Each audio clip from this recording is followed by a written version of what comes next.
नमो नमः मेरे प्यारे शिष्यों, उज्जोत ई लर्निंग में आपका स्वागत है। मैं डॉक्टर मुकेश कुमार ओझा आप लोगों को संस्कृत में पुस्तक संबंधी पाठ वस्तुनिष्ठ प्रश्नों के पुनरावृत्ति के लिए, अभ्यास के लिए उस पर हम लोग उपस्थित हैं।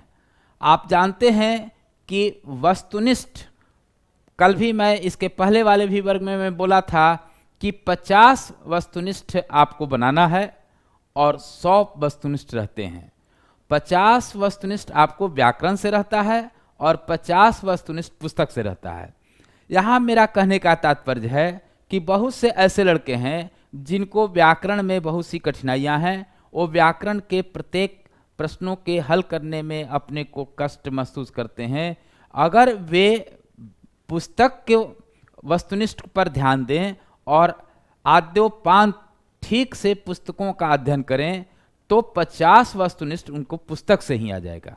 और इसके पहले वाले वर्ग में हम लोग एक वर्ग में देखे हैं 30 वस्तुनिष्ठों के प्रश्नों का। वो 14 अध्यायों में आए हुए प्रश्नों को हम लोग पढ़ रहे हैं, समझ रहे हैं, ताकि उसी का अगर आप अभ्यास कर लें थोड़ा विस्तृत रूप से तो आपको 50 के 50 वस्तुनिष्ठ पुस्तक से ही आपको ठीक हो जाएगा।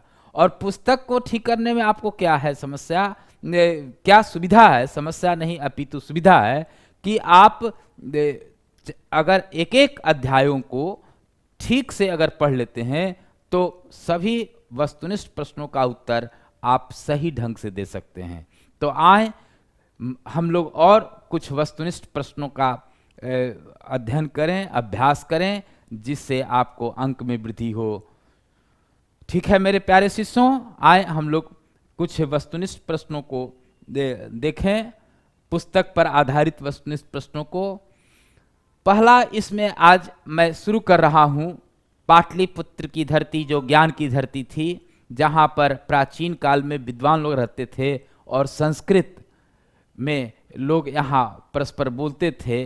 विद्या की केंद्र थी यह पाटलिपुत्र की धरती। यहीं पर आप जानते हैं कि एक गोल घर है जो अंग्रेजों के समय में बना हुआ था, और यह पाटलिपुत्र वैभव पाठ जो पटना के प्राचीन काल की महत्ता को बतलाता है। आर्थिक, सामाजिक, राजनीतिक सभी स्थितियों से प्राचीन काल न केंद्र था, और पटना की तुलना इंद्र के स्वर्ग से की गई है। तो उसी से संबंधित एक प्रश्न है, पहला प्रश्न कि गोल घर कहाँ है। आप जान गए, इतना मैं आप लोगों को चर्चा कर दिया तो आप समझ गए कि गोल घर कहाँ है। कहाँ है गोल घर मेरे प्यारे शिष्यों? पाटलिपुत्र में है न। बिहार की राजधानी जो पटना है वहीं पर आपका गोल घर है, इसलिए इसका उत्तर हो जाएगा पटना। पटना में आप चिन्ह मारेंगे तो पटना आपका हो जाएगा। दूसरा प्रश्न है व्याघ्रपथी कथा। तो व्याघ्रपथी कथा किस ग्रंथ से संकलित है? हितोपदेश, पंचतंत्र, 10 कुमार चरित और कादंबरी। तो यह हितोपदेश से है। हितोपदेश आपका जानते हैं नारायण पंडित के द्वारा लिखा हुआ है, और पंचतंत्र विष्णु शर्मा के द्वारा लिखा हुआ है। 10 कुमार चरितम दंडी की रचना है और कादंबरी बाणभट्ट की रचना है। तो ये दो पुस्तक जो है हितोपदेश और पंचतंत्र, वो उपदेशात्मक और शिक्षाप्रद है। तो इसमें हम लोग हितोपदेश को देखेंगे। बाघ के हाथ में क्या था? बाघ, आप व्याघ्रपथी कथा जानते हैं इसको।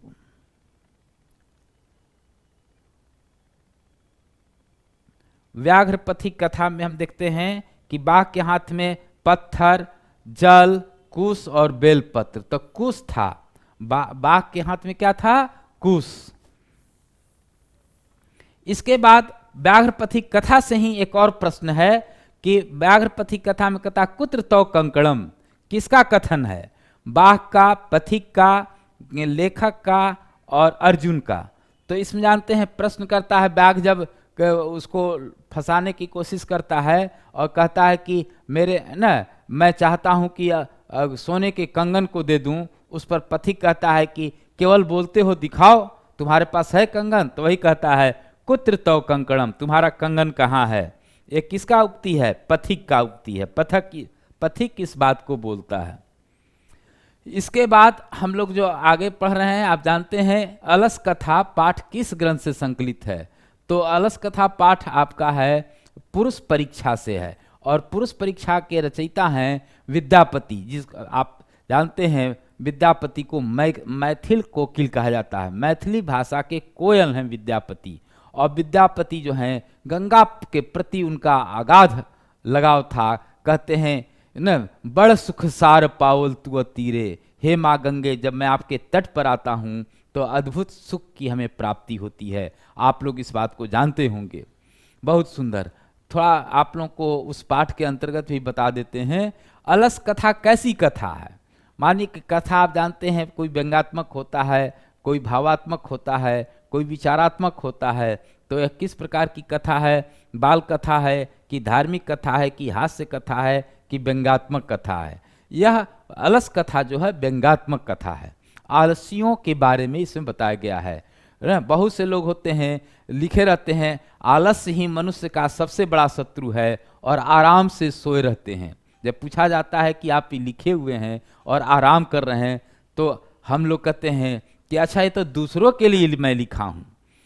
पर उपदेश कुशल बहु तेरे। हम लोग जो हैं अपने पर कोई चीज़ लागू नहीं करते हैं, उसको जीवन में परिश्रम के द्वारा अच्छे पद को प्राप्त करने का प्रयास नहीं करते हैं, बल्कि केवल हम दूसरे को उपदेश देते हैं। तो वही है आपका व्यंग्यात्मक कथा आलसी के बारे में इस पाठ में आप लोग पढ़े होंगे। इसके बाद एक प्रश्न है, अच्युता राय कहाँ के राजा थे? विजयनगर, तिरुविंदापुर, हस्तिनापुर, राजनगर।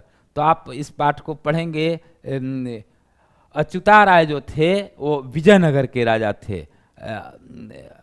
संस्कृत साहित्य लेखिका में लेखिकाओं के योगदान के संदर्भ के बीच में यह प्रश्न है। इसके बाद आप जानते हैं कि दर्शन 6 प्रकार के होते हैं। खड़ दर्शन है हमारे, उसमें एक सांख्य दर्शन है जिसके रचयिता कपिल मुनि हैं। कपिल जो सांख्य दर्शन के न रचयिता हैं। और आर्यभट्टियम बहुत महत्वपूर्ण पुस्तक है आर्यभट्ट की, और आर्यभट्ट ने आर्यभट्टियम लिखा। थोड़ा सा इसमें बुद्धि लगाएंगे,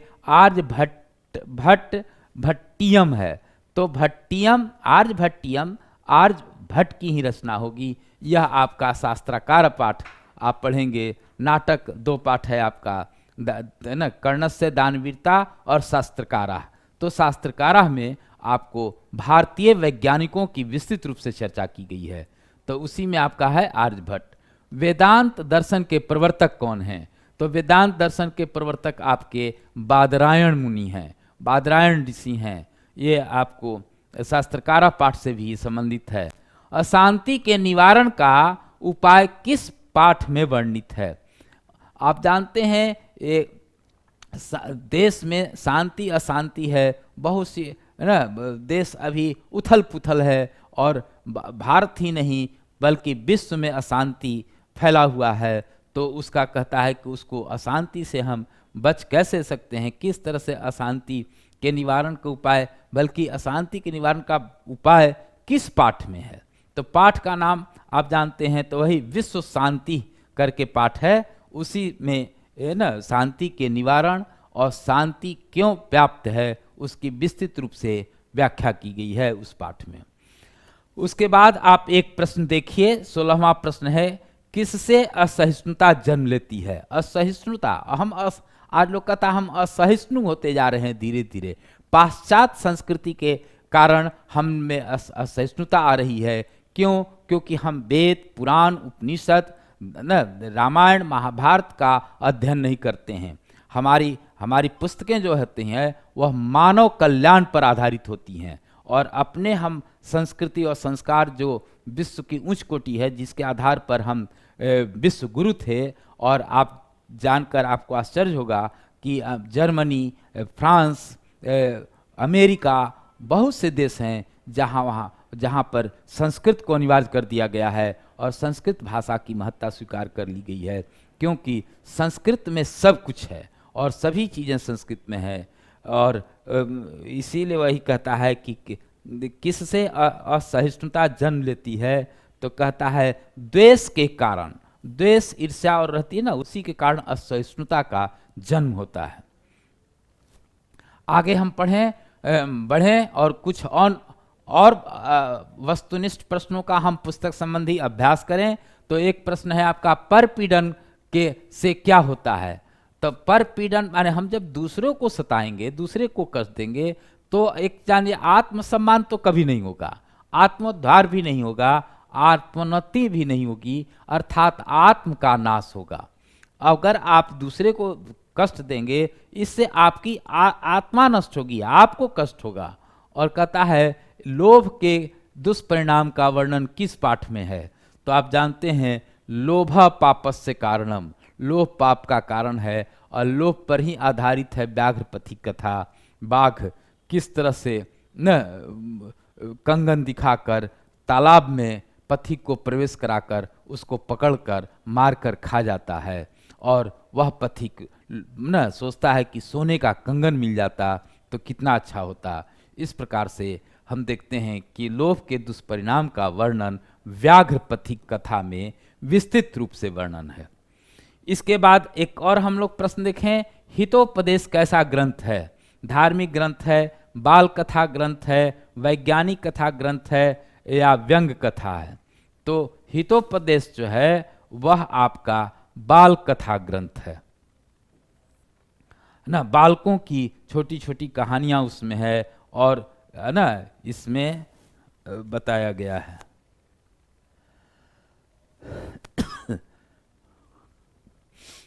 मुनेह उधर्वाधर्व नियमात उपातिष्ठन्ते, मुनि लोग ऊपर की ओर मुख करके किसको अर्घ्य देते हैं? तो आप जानते हैं हम लोग प्रातः काल उठ के स्नान कर लेते हैं, तो उसके बाद हम लोग आदित्य को, सूर्य भगवान को अर्घ्य देते हैं, और सूर्य भगवान का संस्कृत होता है आदित्यम। तो यहाँ पर चंद्रम नहीं होगा, राजानम नहीं होगा, और अग्निम नहीं होगा। और ये आपका है ना मंदाकिनी वर्णम पाठ में है। मंदाकिनी वर्णन पाठ में आदि कवि जो हैं वाल्मीकि, वह उसमें वर्णन कर रहे हैं, अयोध्या कांड से लिया गया है। हितोपदेश के रचनाकार कौन हैं? देखिए, हितोपदेश जो हित उपदेश, हित का, भलाई का जो उपदेश देता है उसको हितोपदेश कहते हैं। और ये न केवल भारत में, हितोपदेश और पंचतंत्र, ये दो ऐसे हमारे उपदेशात्मक ग्रंथ हैं जो प्रायः भाषाओं में अनुवादित करके विश्व के सभी देशों में पढ़ाया जाता है, जिसके रचयिता न नारायण पंडित हैं। विष्णु शर्मा की पुस्तक का नाम है पंचतंत्र। दंडी दस कुमार चरितम लिखे हैं, वान भट्ट का है आपका रचना आप जानते हैं हर्ष चरितम, और सुकनासोपदेश। मंदाकिनी में कौन स्नान करते हैं? देवता, ऋषिगण, जंगली पशु, सज्जन।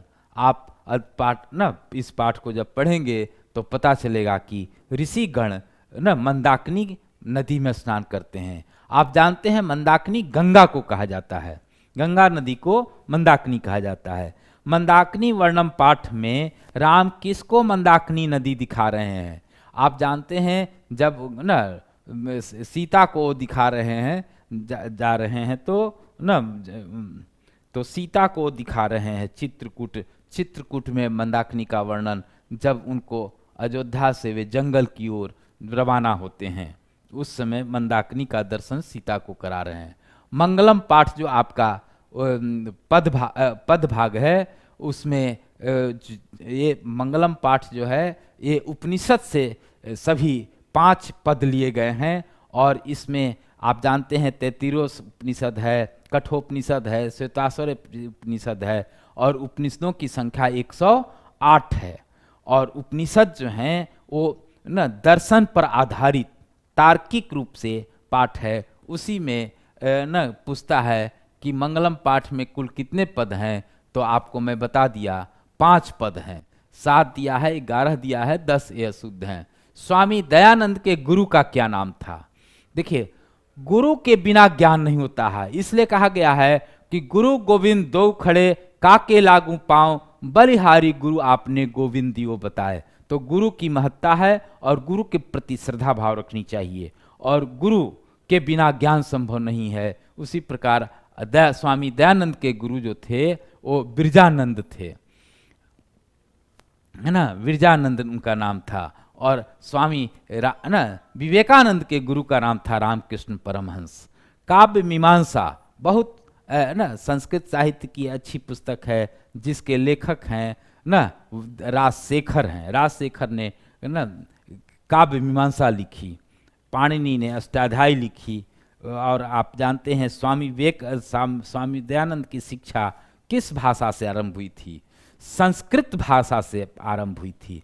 संस्कृत से ना आरंभ होने के कारण वेदों के प्रति इनकी गहरी रुचि थी, और ये वेद की ओर लौटो क्या सिद्धांत दिए, हम लोग को भी वेद पुराण उपनिषद इन काव्यों का अध्ययन करना चाहिए। गीता प्रेस गोरखपुर से छपती है कम दाम में उस ना, और इन पुस्तकों का हमें ज्ञान प्राप्त करना चाहिए, और तब जाकर हम वास्तविक रूप से भारतीय संस्कृति और संस्कार को समझ सकते हैं। एक पुस्तक है सत्यार्थ प्रकाश, के लेखक कौन है? विवेकानंद, स्वामी दयानंद, स्वामी बिरजानंद, रामकृष्ण परमहंस। तो आप जानते हैं कि सत्यार्थ प्रकाश स्वामी दयानंद की रचना है। ये स्वामी दयानंद पाठ में आप इसको पूरे विस्तृत रूप से पढ़े हैं। और एक प्रश्न है आपका, उद्योगिनम पुरुष सिंहम उपैति लक्ष्मी, ये आपकी कथन है। यह कहता है कि कर्मवीर कथा का है कि पाटलिपुत्र का है, अलस है, मंगलम है। तो आप जानिए कर्मवीर कथा में व्यक्ति का वंश नहीं काम देता है, कर्म काम देता है। मेरे प्यारे शिष्यों, एक चीज जान जाइए, योग्यता की पूजा होती है। अगर हम योग्य हैं तो हमें संसार पूजेगा। गुणाः सर्वत्र पूज्यन्ते पितृवंशो निरर्थकः वासुदेवम नमस्यन्ति वसुदेवम न मानवाः। मेरे प्यारे शिष्यों, न इस श्लोक का अर्थ हुआ कि गुण की ही पूजा होती है, पितृवंश बेकार है, खानदानी कोई नीड नहीं है। एक सब्जी बेचने वाले का भी बेटा आईएएस बन सकता है, किसी पद पर जा सकता है। पद हम योग्यता से प्राप्त करते हैं। इसलिए यहाँ पर आपको कर्मवीर कथा में एक दलित बालक की कथा है, और वह कर्म के आधार पर सर्वोच्च स्थान को प्राप्त करता है। इसलिए उद्योगिनम पुरुषम सिंहम उपैति लक्ष्मी कर्मवीर कथा से दिया गया है। और अंतिम प्रश्न, आप एक प्रश्न और हम इसमें में देखें, जिसमें है राम प्रवेश राम किस परीक्षा में विश्वविद्यालय में प्रथम स्थान को प्राप्त करता है? तो आप जब पढ़ेंगे कर्मवीर कथा को तो आप जानते हैं अंतर स्नातक यानी इंटर में वो प्रथम स्थान को प्राप्त करता है। स्नातक बीए को कहते हैं, अंतर स्नातक आईए को कहते हैं, स्नातकोत्तर एमए को कहते हैं, और प्रवेशिका आपको मैट्रिक को कहा जाता है। तो शुद्ध हिंदी बहुत से लोग नहीं जानते हैं, एमए कह देते हैं मास्टर ऑफ आर्ट्स, परंतु उसका हिंदी होता है स्नातकोत्तर। स्नातक होता है बीए बैचलर ऑफ आर्ट्स या बीएससी बैचलर ऑफ साइंस। तो उसको हमें जानना चाहिए, हिंदी में उसको हम स्नातक कहते हैं, और इंटरमीडिएट को हम लोग शुद्ध हिंदी में अंतर स्नातक कहते हैं, और न मैट्रिक को हम लोग प्रवेशिका कहते हैं। तो इस प्रकार से आप देखें, प्रश्नों को आप विचार किए और ज्ञान प्राप्त किए कि किस तरह से पुस्तकों पर आधारित जो प्रश्न है उसका हम लोग उत्तर प्राप्त कर रहे हैं, और सभी को मिलाकर इसलिए कर रहे हैं ताकि आपको ये पता चले कि कौन से प्रश्न किस तरह से आते हैं। बहुत बहुत तुम लोग को धन्यवाद। जय तु भारतम, जय तु संस्कृतम।